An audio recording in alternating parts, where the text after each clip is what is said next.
Alors, le gouvernement va nous aider pour faire le plein d'essence dès le 1er avril prochain. Remise de 18 centimes par litre en métropole. En attendant, certains Français ont déjà changé leurs habitudes. Avec un prix du litre dépassant parfois les 2 euros, beaucoup se reportent sur le covoiturage pour aller au bureau, Aurélien Fleureau. Le nombre d'inscrits qui triple chaque jour depuis début mars, le nombre de trajets effectués qui double sur la même période, du jamais vu sur Blablacar Daily, plateforme de covoiturage domicile-travail. Et pour son directeur Adrien Taon, il s'agit cette fois d'une tendance de fond. C'est vraiment inédit, mais ça s'inscrivait dans un contexte qui était déjà porteur pour le covoiturage domicile-travail.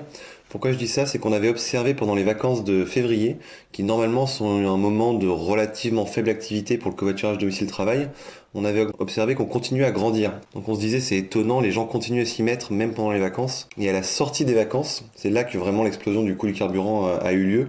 On a vraiment eu énormément, quand je dis énormément, c'est plusieurs dizaines de milliers d'inscrits par semaine qui se sont rués sur le Blablacar Daily et qui ont commencé à covoiturer. Même succès sur les autres plateformes comme Caros, Klaxit ou Citigo. Et selon plusieurs experts des nouvelles mobilités, c'est le signe que les Français commencent à réaliser que circuler seul n'est plus forcément logique et surtout que l'on peut monétiser les places vides dans sa voiture et gagner en moyenne une centaine d'euros par mois. Éclairage signé Aurélien Fleureau.